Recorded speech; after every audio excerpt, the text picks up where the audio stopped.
Bonjour, bonsoir tout le monde, bienvenue dans cette édition de Nouvelles. Voici les grands points de l'actualité.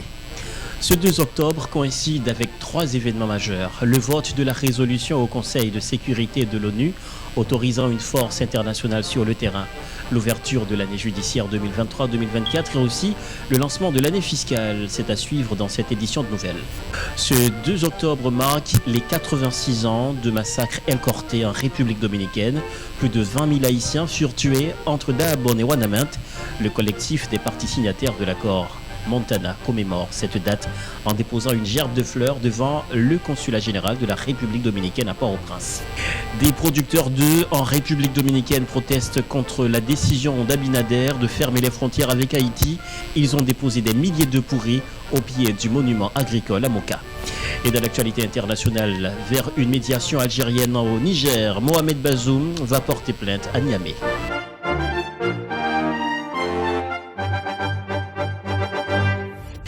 Et on le disait en titre, 13 pays pour et 2 abstentions. Voilà le résultat du vote au Conseil de sécurité des Nations Unies sur la crise sécuritaire en Haïti.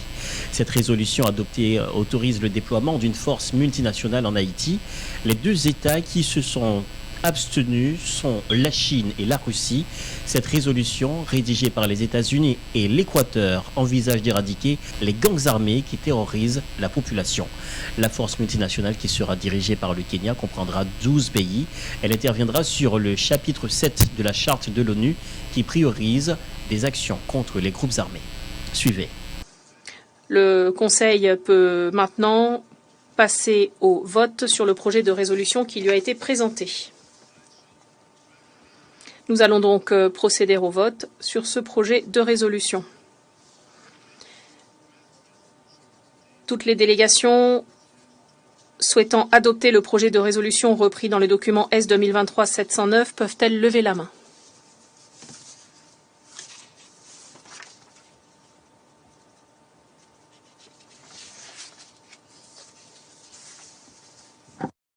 Contre?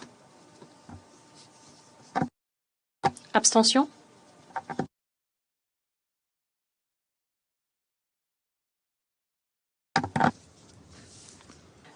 Les résultats du vote sont les suivants. Pour, 13 votes pour et 2 abstentions. Aucun vote contre. Le projet de résolution est donc adopté. Il portera le numéro 2699 de 2023. C'est la résolution 2699 de 2023.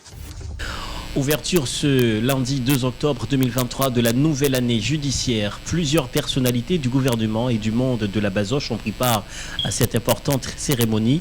Parmi elles, le chef du gouvernement de fait, Ariel Henry, le président de la Cour de cassation, Jean-Joseph Lebrun, le ministre de la Justice, Émilie Prophète, le bâtonnier de l'ordre des avocats de Port-au-Prince, entre autres. Dans son discours de circonstance, Ariel Henry a dit reconnaître la nécessité de redynamiser la justice haïtienne. Toutefois, il pointe du doigt les difficultés liées à la crise multidimensionnelle qui entoure le fonctionnement du système judiciaire ces dernières années. Claire Gédani était sur place, suivez un extrait du discours d'Ariel Henry. Ce lundi 2 octobre marque la reprise des travaux judiciaires des cours et tribunaux de la République, conformément à l'article 75 du décret relatif à l'organisation judiciaire du 22 août 1995, faisant injonction aux différents membres du corps judiciaire d'entamer l'année judiciaire le premier lundi du mois d'octobre et de la terminer le dernier vendredi du mois de juillet. Je ne saurais ouvrir avec vous cette année judiciaire sans saluer la mémoire des magistrats victimes de l'insécurité. Nous restons toujours dans le même dossier. De son côté, le nouveau bâtonnier de l'ordre des avocats de Port-au-Prince, maître Patrick Pierre, lui, a tenu un discours qui passe au peigne fin la situation du système judiciaire en Haïti.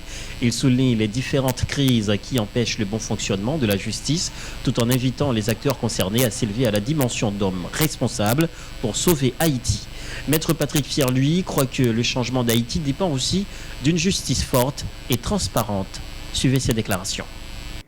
Le suffrage a dicté sa loi. Et alors qu'il m'a été confié la lourde responsabilité de représenter toute la corporation, mes compétiteurs d'hier sont aujourd'hui mes confrères, desquels j'attends une collaboration franche et entière. J'ai déjà sollicité leur concours et ils y ont répondu avec magnanimité, ce qui prouve bien, à contre-courant d'un discours honteux qui, faisant fi de notre histoire, s'acharne à discréditer notre capacité à nous unir, que nous sommes encore capables de dépassement dans notre pays. Les armes de la dialectique électorale se sont tues au sein de la corporation, dis-je. Pourtant, le bruit des armes de destruction des vies humaines est bien présent, hante le quotidien de la population et peuple le sommeil de paisibles citoyens.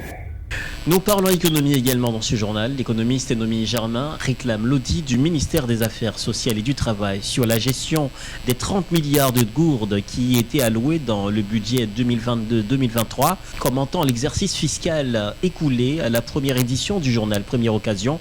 Pour cette semaine, l'économiste a rappelé que le gouvernement avait fait du secteur social sa priorité pour l'année dernière, alors que les programmes sociaux étaient pratiquement invisibles tout au long de l'exercice.